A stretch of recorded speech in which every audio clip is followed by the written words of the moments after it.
Welcome back, everybody. We are here with our next spiritual topic, something we all have a love for, and that is our wonderful animals. And we were just talking before we were hitting record about how, what is it about them? It's like they're just sometimes these magic little creatures that connect to our hearts and souls and feel much more than just pets in our households or, experiences we have out in nature. There's something very mystical about animals. So today we're going to be jumping into that animals and spirituality, how we connect with them. And also, I know I did some research digging. We haven't fully regrouped on this, so we're going to just present as we go. But I did some research of like ancient cultures and animals. I know Adrienne did some research. We're just going to have a lot of fun with this topic. So if you are an animal lover, which I'm sure most of you are, we wanted to get started. So Adrienne, I don't know, did you want to start with what you had in mind, or do you want me to start? I can start. Okay. I can start. So obviously for me, this is something that touches my heart because, I work with animals whenever I go to work, I work with animals, I get the opportunity. But what was actually coming to me, and I wanted to do the research to try to find out, like, what's the science behind it? And nowhere could I find the science. Like, what part of the animals, makeup makes it so that they can really connect, so that they can sense when you're getting ready to have a seizure. Let's be honest. Mm-hmm. Like, there are service dogs, there are emotional support dogs. And I'm sorry, emotional support service dogs, they just blend together. And I know there's a difference. So I know there's a difference. But when we stop and think about some of the people that use them for emotional support, one of my friends at work, her mother has frequent seizures. I said, have you thought about for having a service animal to tell her, hey, you're getting ready to have a seizure, go sit down or go get this? Or she was like, yo, never thought about that. And here we are in the animal business, the animal wellness business. But that's just one way of them saying, oh, even diabetics, like your sugar, they can sense when your sugar's off. Like, what? Are they not Amazing. getting enough credit? Yes. So when I was taking my one of my many certification courses for animal Reiki, the thing that was brought up and it kept just dropping into me is like, these animals, we're not, yes, in this realm we are taking care of them, but in multiple realms, they take care of us. And they're there when we need that emotional support. They're unconditional, that love that they have for us, their ability to sense when something's off with our physical self before we even, they are our guardians. I'm Mm-hmm. sorry. This is my belief that they are our guardians and they come into our lives for a reason. Um, even like oh my gosh, and just multiple, horses are used for therapy, and it's the touch of the animal. Sometimes it's all that's needed. I have another friend, and she has long-haired cats. She goes, I have long-haired cats because I need to groom them. She suffers from anxiety, and it's not like she's anxious. Oh, it's got a fur ball. No, she needs. That's part of her therapy. Brushing a horse, it's part of the therapy. Grooming the horse, getting it ready for whatever. So like there's just so many the tangible for me. You guys might not take this the right way, but I'm sorry. 12-hour shift. Okay, it's a health shift. I'm driving an hour to go muck out stalls, walk in the hot sand of Florida where there's no shade. But for me, it was therapy because number one, I got to smell the horse, like that Mm-hmm. smell of nature just coming in, the smell of their sweat coming in. They're looking their face when they're like, oh, I know who she is. She's gonna take care of me. I just absolutely love it. So, okay, tangent, and here we go. I could listen to that all day. Are you kidding me? Yeah. But I agree. They're here for a purpose. And I feel like so much of what you said, like they love unconditionally. So we learn from them in this sense of, can you really be unattached from everything and like love everything around you? Because all they have is like right here, right now. That's how they live. So that's always just this beautiful example. And then, yeah, I think there's very like specific moments where you have these interactions and you're like, wow, this isn't just some like inferior species to me. This is a very powerful being. And like you said, Absolutely. horses are like, maybe it's because of their size too, because they're, they could do some damage to you if they really wanted to. Yes. But it's that like power in their size, and yet they're like graceful, and you see it in their eyes. It's like they're so intelligent. Yeah, and I'm just thinking of like, well, I have two dogs, and one of them I do honestly feel like is like my soulmate in dog form. Like she came here for me. And I really, really believe that. We're all going to end up crying at the end of this episode I know, as we start right? to talk about our pets that have just made us so awesome. Oh my God. But yeah, she's so in tune with me, and she follows me around like a little shadow, and she like understands when I speak to her. Like I truly believe that. And then she talks to me with buttons, which is really fun. But there's just this connection, and yeah, it's very different than like when you look at an animal and you kind of disregard it and you're like, oh, it's just an animal. It's like, no, there's so much more. So much more. So, my kitty, I don't think could be taught or wouldn't want to be taught the button communication that Rosalyn will share because she's a cat, and cats are their own unique kind of type of animal, which I do. I've always been a cat person. Since I was a little girl, I have had cats and kitty cats. We had at one point in Greece growing up, I had 13 kitty cats. Oh, wow. Wait a minute. Wait a minute. Wait. Tell me that you had an unexpected litter or something that happened and they just didn't all attract you. Correct, Adrienne. I had an unexpected litter. You are correct. Very good sleuth work. No, Tiger Lily had 4 little babies. Yeah, Tiger Lily had 4 babies. And then at that time in Athens in the 80s, there were like everybody would take their animals, sadly, when they were done with, like when they couldn't care for them anymore, when they were leaving town, maybe they were, I don't know what. Well, I'll get into some of the horror things I saw too, but like, anyway. I don't know if we want to compare stories there. I don't want that. I don't know. We don't. But like, anyway, when I first got to Greece as a kid, there was like a sense of domesticated animals, like being in the house with you. You didn't do that. Like they were, for the outside, whereas I grew up in when I was in Berkeley, California, like I had the cat, for me, the cat was just like, it was my everything, my cat. And of course I want to sleep with my cat. I want my cat to eat from my plate. I will gross. It's just gross. She can do no wrong. But with all of those kitty cats, people would leave their animals at the National Gardens, which is this open space, and people would one time I was walking through the National Gardens with my mom, and these 2 little sets of ears poked up from the grass and came toward me, and I mean, they needed to come home. Yeah, I mean, they picked me, and they picked Mom, and we brought them home, and they were named Athena and Aphrodite, of course. Oh.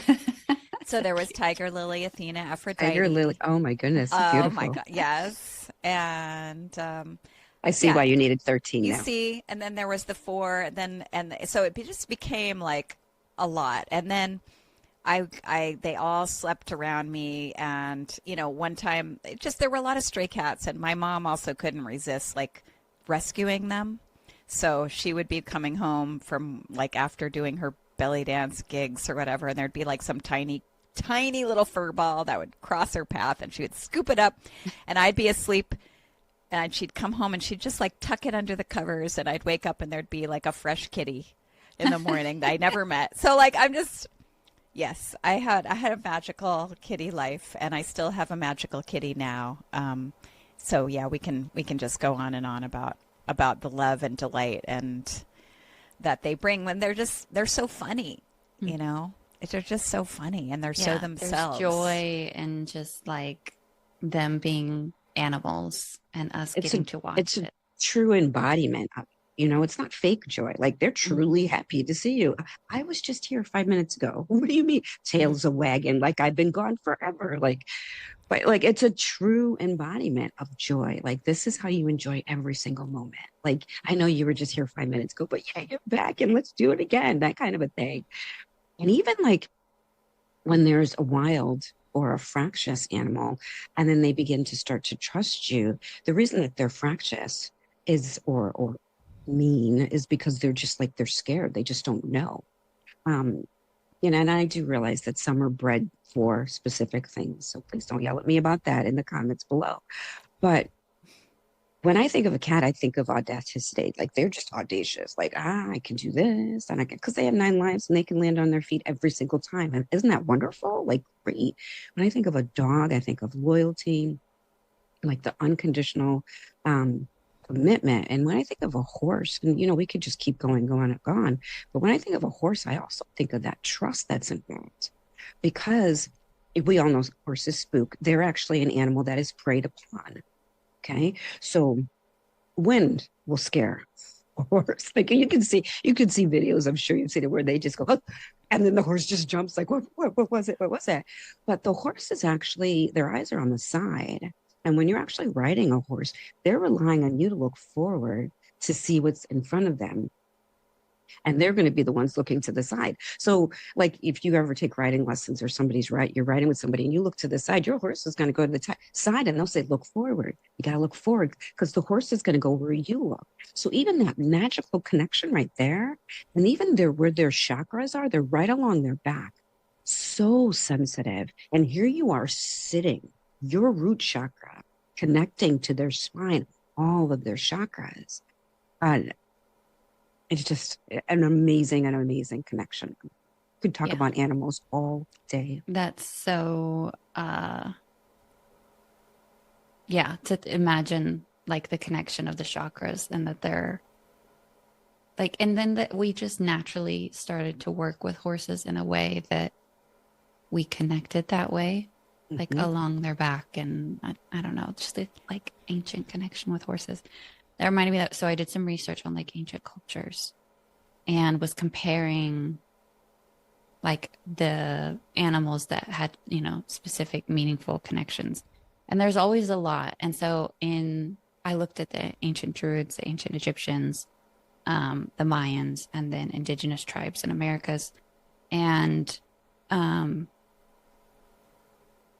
what I liked about it was because in my mind, I was like, oh, there's probably like a handful that are like really big deal to these cultures. No, it's like every animal they encounter. And it's like, well, yeah, because they're so connected to earth, they're so connected to nature. That's how they like their lives cycled through the seasons with the animals. So of course, every animal that they come across is going to be one that gains a meaning because it's part of how they live. But since you were mentioning horses, I thought I would go through and kind of and some of the other animals that we've already talked about. But to the Druids, horses really were this symbol of fertility, the land, traveling between the realms, and divine kingship. And so that kind of makes me think about what you were just saying as well, like the relationship between the two. I thought was really interesting. And let me go through here and see where else they show Are they the up. ones that were there? I don't remember who it is, but one of them would actually be a warrior, and I don't remember which one, but they would actually be buried with their horse. The horse would also, Oh, I didn't I see that, but cannot, maybe. to help them get to the next Yeah. realm. Yeah, Yeah. but I can't. I don't remember who it is. It just That is very, imagine that. Like, jeez, yeah, for real. be amazing. Well, and that's like, for ancient Egyptian culture, like the cats, like you were talking about, Melinda, like cats were such a big symbol for them. Protection, grace, fertility, domestic harmony. But then, like, the kings and queens were buried with their cats, like kind of like you were saying, Adrienne, like it was part of their transition to be with their animals.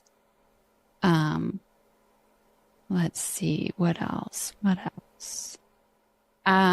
We have like wolves and dogs. So for the druids, things like wolves were guardians. They represented instinct, loyalty. Let's see, who else had dogs for the Mayans, kind of similar, loyalty, guidance, companion to the dead. So like, yeah, just when you travel through Mexico, kind of like I'm imagining Greece is, but I've never been to Greece, but like dogs in the streets everywhere, but people yet. Yeah, it's on the list. But yeah, dogs are like just this total companion through all phases of life. Um, and the wolves for the indigenous tribes really represented like intuition guidance, but also family bonds like that. And a lot of the cultures too, when looking at wolves, it was like that example of community and working as some type of team and group for survival. They really reflected on that when thinking of their own culture and how they were living. Um, but yeah, I mean, what about you guys? Have you had any interesting, like out of the home wild animal situations before? Any cool experiences? Situations. Okay, so well, you know me and lizards, but yeah, I'm sorry. Yeah, today I was so excited to go outside and just sit out there and not have to worry about some type of Because it's reptile. colder. they're It was they're really nice. Like they tired and just hidden away yeah, somewhere. yeah, they're tucked away in their nice little warm little spot and they can just stay there. Mhm. But for me, there was this one point like that comes up for me as I was at the farm, and one of the things that we did with the horses, they were actually racehorses, thoroughbreds that were going to be processed into their next job, which was not necessarily a good one. So it was a rescue. So it's still there. It's a Mm. rescue. So they would rescue racehorses, Mustangs, things of that nature. But we would retrain them to be therapy horses, and then it there was one horse that was there that I didn't know, but there was one horse that was there, and she was a racehorse previously, but also had training in therapy and did it regularly. And she was retired at this point in time. So I'm in there and I am, I don't know, mucking her pen per se, her big area wherever she was. She was like, it was, I don't know how to say how big it was, but anyway, it was big. It was outside. So, and she kept coming over to me and just like getting in my sweet. I got things like I got all these other ones that I've got to do. I'm like, could you just like push on over? And she would not give me any space at all. She kept nudging me. She kept putting like her back end in front of me. And I was just like, okay. So finally, I just like, okay, and just like rubbed. Usually they keep their distance. They just, yeah, whatever, do your thing. I'm going to munch my grass or whatever. But she just kept coming over to me. And I was like, what in the world? So finally, I'm leaving her, and before I could leave her pen, she actually stopped in front of would not let me out the gate. And I looked at one of the other people, and they were like, "What?" She was like, "You must need something," and I was like, "I no, I'm good. I'm trying to get out. I need some assistance to get out." And she was like, "No, you need something because she's a therapy horse, and she realizes you need something." And that night, maybe 2 nights before, I had found out my mother passed away. And I was just, I was processing it the way that I still went through my day. I wanted to be with the horses. So of course I continued with that. And I was like, and I just, and the whole, she was just like standing there and she was almost rocking back and forth as I was like having my breakdown between me and this other coworker on this other side, just like rocking it like, it's okay. Let it go. Let it go. And I was just like, and then it was like, that was just such an interest. And I was so blown away by the whole thing. And then after it was all over, I don't know how long it felt like forever. She kind of just like moseyed off, walked away, and kind of bumped me with her shoulder. Like, I told you I was here. Wow. She's like, I was trying to help you. She was like, I was trying to tell you, but you didn't want to listen. You needed to let that piece go. There was a certain amount of guilt because I wasn't there when she passed away. Like all this other stuff just kept coming through. Things that I didn't get a chance to say, things I didn't get a chance to clear up and apologize for. Just boom, boom, boom, boom, boom. And just a priceless moment. That's amazing. That's a so stunning, beautiful. stunning story. Mm-hmm. I'm speechless now. I don't know. I mean, Guess I should have went last. The things that are, I can't. I felt my heart opening there. The things that come to mind from my life to share are animals in the circus stories. Because, and I know there's controversy around animals in the circus, but from what I know, and the animals that I encountered in the circuses that I've been in, which are very small family one-ring circuses, the animals are family. And they are treated as such. And their individuality is respected. And their little quirks are respected. And a lot of them love to be in the ring performing. A lot of them, it is not, they're not there. Somebody's not whipping them to make them do things. The best acts are where, there's a love of the trainer and the animal, and like this whole relationship. It's an ongoing relationship that's outside, beyond the ring. Like it's a deep relationship. Like I learned so much watching this equestrian, like legendary circus lady, Katja Schumann, and she would have, the Liberty horses. So everything was done they had, they were in their liberty. They're at liberty, and she had them just with like these hand gestures. They'll do their dance around each other. And she just,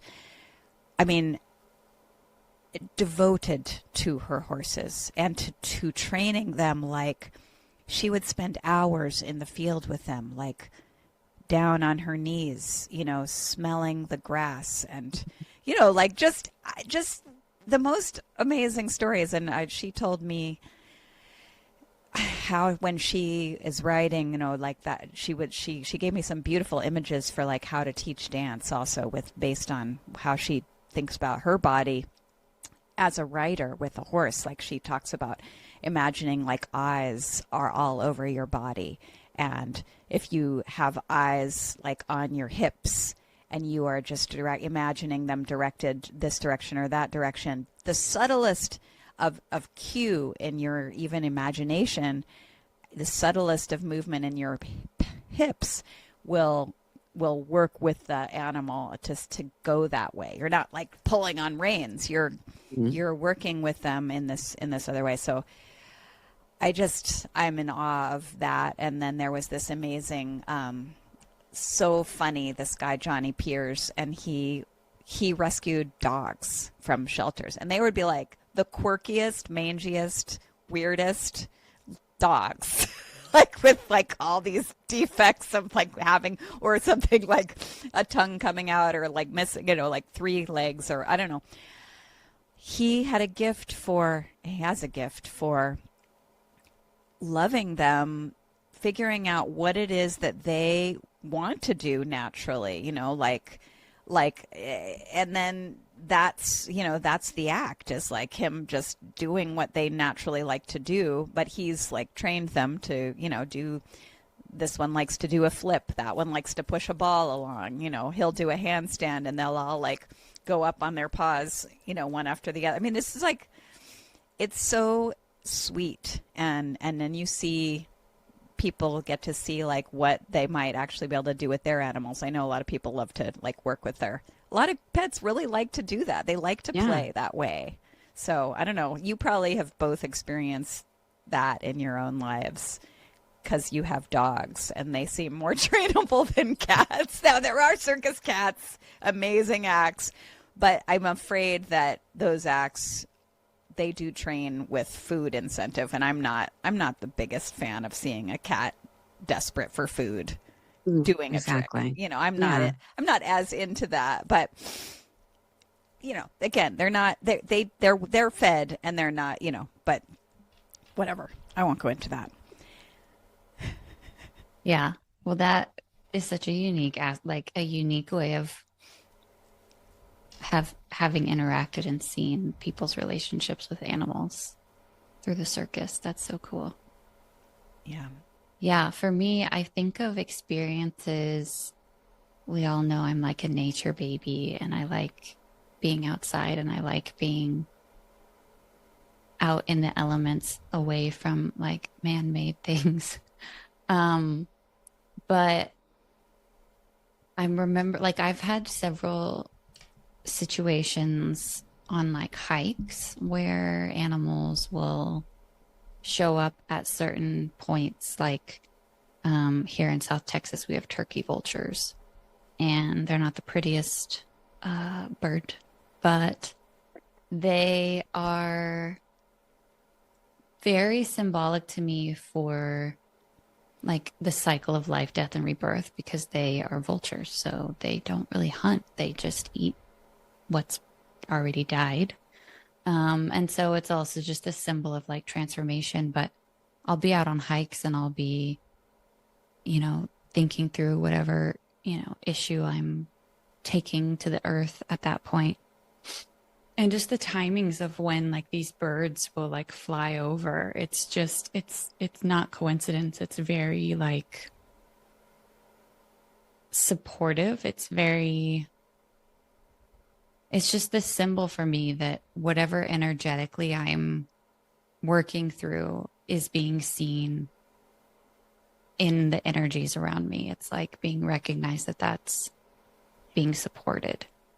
And the other thing is like deer, and there's a lot of like white-tailed deer and axis deer where I am, and they're just really beautiful. And they just have this look in their face when they see you. And what I've noticed, and kind of what I think, Adrienne, you mentioned something along this with like the horses when they start to trust you, but like I take the same trail most days. And I'm sure some of the same animals see me. Like, I mean, I'm not gonna be able to tell, but like, oh yeah, there's that one. But They can smell you. They absolutely yeah, can. yeah. Yeah, they And can so sense. it's like the more time I spend on that trail, like when you pass them and your energy is calm, like they'll just watch you and they'll be like 5 feet away. You know, normally they'd run off if they got spooked, but it's like even if you're quiet and you come upon them and they like see you, it's like, oh no, they trust you because they're gonna stay there and they might watch you, but they're like, nah, she seems like she's gonna kind of like pass through and you know, all good. So it's like just this really powerful connection of like, okay, we're communicating in a really special way. But when I think of like individual animal moments, I remember I had a relative pass away. This really just amazing woman, and all of my family was gathered up in Oklahoma. And we were having this, it was really cold, having this like outdoor gathering under somebody's carport, you know, normal, just kind of, you know, neighborhood with slightly larger lots. But like I had an uncle that had like a trailer with a big old barbecue. Like there was commotion, there was a lot going on. Everybody was gathering. We were sharing stories, all this stuff, just after the funeral and services and everything at night. And this small white-tailed deer just walks through everyone, just comes through and stands in the middle of the garage to the point where like we go up and pet it. Like it's just, it came and it was like just this symbol of gentle, you know, female energy. And it was just magical. And people came up and took pictures with it and like pet it. And it was just, and then, you know, after 15 minutes, it just kind of left. And it was just like one of those experiences where you're like, wow, like, Wow. yeah, spirit talks through Mm-hmm. our natural connection for sure. And it was just so neat. So neat. But yeah, I would love to hear anybody's stories too. Please comment in the post. Like, would love to hear it. It's so cool. Like I do hear there's a peacock. They're so loud. They are so There's a peacock community actually, and I wasn't aware. Like, it's literally 5 miles from my house, so it's really, really awesome to go there. But they are loud, and you can hear them. And I was coming home on my way from work, and this is US one. It goes all the way from Florida all the way up, goes all the way up the East Coast. Very, very busy road, and most people respect them. They absolutely do. But there was one day I was coming home early in the morning, and one was hit. And I was like, oh my goodness. And I was like, oh, that's terrible. Like, obviously it was somebody didn't see whatever. But then this other one comes across, and I stop immediately, and I stop, and it looks at me, it turns its head. And I actually took a picture because it stopped and it looked at me and I had time to get my phone and take a picture, and it let all the other ones cross.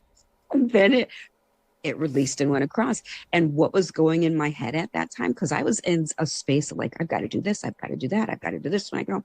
And it was like, be present in this current moment. And then I looked at the one that had been hit, and I'm like, yeah, I could see where you need to be present, because the other one obviously wasn't present. Maybe the other one had been telling, oh, hey, not now, not now. Who knows? But you could definitely, I could sense that one was the leader. Mm-hmm. And the other one was not so much, because it didn't listen to what it was supposed to do. But their whole primal way of being is not weighted down by society thoughts. Who thinks this about them? Who thinks that about them? And so their connection to us is obviously on that level, but it's a very both tangible and very felt connection, because it's that primal, it's a trusting, it's about vulnerability. You're going to feed me, I'm going to take care of you, I'm going to bark when I hear noise, or I'm going to meow or hiss or whatever. But that connection is just so valuable. And even for veterans, there's many reasons why they have them, whether it's just that they need to make sure that I have a feeling my nervous system is a little bit off, and they just look down. Dog looks at them, and like, I got your back. And then they bring it down, or even, a loud noise. And then the dog's like, it's just a noise. It's okay. I got you. But to think of, they go through training, I believe, for over 2 years. And I don't know how many actually, there's some that fail for obvious reasons. They have to be able to stay focused on what it is that, whatever they're being trained for, whether it's diabetic or whether it's veteran or whether it's like the seizures, that no matter what's going on around you, your prime objective, your prime job is to make sure they're safe. And to actually hold that weight, it's a wonder why they sleep so much. They heal when they sleep. Of course, mm-hmm. You go ahead. When Cooper's sleeping, I'm like, baby, sleep. Because you've got me when I'm not healthy. Sleep, I understand. Yeah. There's just so many lessons that we learn from our animal guides, for sure. Are there any animals that you all feel like are spirit guides to you? This can be kind of like our last thing that we'll... Yeah. I definitely the eagle. I had an eagle experience. I still can't believe I was so lucky. Like, it was amazing. I was driving on this road that usually is busy, but it wasn't busy this day. Nobody was behind me. And I saw this eagle. I didn't know it was an eagle at first. It was coming down in front of me for a landing. Just landed like on the road in front of my car. And I slowed to a stop. Nobody's behind me. And I'm like, I don't even think about anything. I can't think about I'm not even thinking I should take a picture or something. I'm just like, that is an eagle that just landed on the road in front of my car, and I've stopped, and we're looking at each other. It's looking at me. I'm looking at it. It's a bald eagle, and I just wait, and I'm like, I'm just feeling so honored and in awe, and then it takes off, and I go on to where I was going, which is actually, interestingly, to my body worker friend who also is my shaman sister. So this is a very shamanic experience. Yeah, And the like eagle really, preparation. yes, I see you. And it's like the eagle is big mind, you know, like the big perspective, you know, of the east. That's like the element of air and the eagle and the flight. But it came down to have a connection with me, or at least that's how I perceived it, and it was really special. So That's so neat. that feels like, you know, and I do. I mean that the eagle is the highest expression of the Scorpio. And I'm Scorpio rising. We know Adrienne is Scorpio sun. Like the eagle is, you know, at it's the highest vibration level of like Scorpio has many animals associated with it. But the eagle is like where we want to be, have that vision, but be able to see deeply and very far away. And you know, it was magic. That's my story. My spirit animal, you know, and I didn't realize this. And I was talking to one of my girlfriends, um, and she was talking to me the day before we were talking about her spirit animal. I was like, really? I just never thought about it. And I was going somewhere. I was traveling with my husband. He was driving, and I was writing down. I was getting intuition downloads. Boom, boom, boom, boom, boom.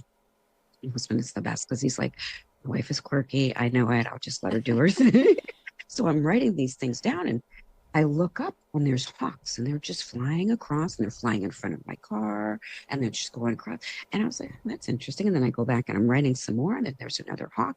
So I think we were going to a swim meet because the littles were in the back seat. And I was like, oh my God, would you look at how many hawks have we seen today? He goes, I can't even tell you. Like there were just so many. So I picked up my phone right away and I was like texting Candace and I was like, I'm seeing so many hawks right now. She goes, that's because you called in and asked for your spirit animal. And here you are. And I was like, this is so cool. She's like, I know. So that's been for me. And the phoenix and the peacock are another as well. And the phoenix is just that courage, that braveness of knowing that you're starting a cycle in which you're going to have some pain at the end of the cycle after you've been so beautiful. But here you know, you come back into the cycle again and you're coming from coming from a very vulnerable, tender skin, and yet you're still going back into that whole cycle all over again. And the peacock is the awareness, the eyes, the multiple eyes. They're just, I love those peacock feathers. They're amazing. They're so amazing. And the sound and the that colors. they make is even magical in itself. Like Yes, incredible. I used I to have a have video. I used to have some live at my old house and I do miss them because it was like Yes. just when you hear their call, it's kind of like takes you out of reality for a second. I think my wonderful. spirit animal, I mean, dogs, wolves are very important to me. But when I think of like experiences that have felt extra magical, I think foxes are kind of my spirit animal because whenever I've seen them in the wild and had moments of connection with them, kind of like what you're saying, Adrienne, like they're magic, like they're intelligent. They're also kind of like quirky in themselves. Like they're not just guardian dog or like, you know, they have this element of like not trickster, but just they're lighthearted in a way. But when you see them and they like look at you, there's just this connection that's just like, yeah, it's like otherworldly. But I've had so many different experiences with foxes and yeah, I just think that there's something about them that like speaks to me in my soul on a different level. And then on top of that, dogs and wolves also, or just coyotes. Like, I don't know, there's that intelligence and then that guardianship and the kind of the element of community and working with the tribe to survive. I don't know, there's something there that always just really speaks to me as well. So I think they're mine. There's so many. There's so many. I just have to mention real quick before we go, snake, turtle. Yes. Snake is very important to my life as a dancer and also as a symbol of spiritual seeking, as a really, as an earth goddess animal, and one that is, Kundalini rising. Of course, I have it dedicated to on my own body, and turtle has been a big one for me in terms of like meditation. That's shown up in different journeys that I unexpectedly to carry me, and it's Mother Earth, and it has the 13 moons. Oh, absolutely, yeah. So many beautiful animals. Yeah. And last night I was listening to. I highly recommend the book by Rupert Sheldrake. Dogs know when they're what's the word? Dogs that know when their owners are coming home. That book. Oh, yeah. Have you guys heard of it? No, I haven't heard of the book. Okay, Rupert Sheldrake is an incredible. He's a scientist, but he's also a mystic. But he's a scientist. Like him already. Okay, Scientist and mystic. I mean, he gathered all these incredible stories and of dogs, parrots, and cats that knew when their owners were coming home before they ever would have been able to know, and just all kinds of things, like how dogs would know when one of their people had an accident, and just the telepathy of the animal to the owner. But it's all through love. It's all through that love. And parrots too, oddly, like a lot of parrot telepathy with their owners. And I loved it. I'm not done with it, but I'm still listening, and it's so interesting for anybody interested in that kind of those stories. They're amazing. And it just made me think of when my cat Yin, before Mia, when she passed, and I felt her energy pass through my heart. And that's the heart connection, and one time she was in the basement where, and there was something was wrong with the furnace. And I woke up in the night with this nightmare and I believe she was stuck down there, and it was smoke, and I got this really scary dream about it. And then I just got up and ran downstairs, and sure enough, there was a problem. And somehow she had relayed this, or we had some kind of a connection like that, which I've heard other stories about that kind of thing too. Animals warning, like Adrienne started off saying, they can sense things before we can. Yeah. Magical. Well, there's your homework, everyone. Get that book. Such a good I know, I'm excited. I just finished listening to one of my other books. So I'm like, okay, I've got to wait. Yeah, I'm definitely going to download that one. I can't wait. Yeah, thanks for the recommendation, Melinda. Yeah, look at that. Lovely. So cute. Yeah. Love it. Okay, everyone. Well, I'm sure you've had your own fair share of incredible experiences with animals, and we would love to hear it. So please, please, please tell us how cute all your pets are. Yeah, and all the amazing things pets and how brilliant they are. Yes, 100%. And the wilds. And the wilds as well. Yeah. But tell us your spirit animal. Tell us your experiences. And we just so appreciate you being here and listening. And will. Absolutely. Yeah, we'll see you very soon. Bye, everybody. Bye.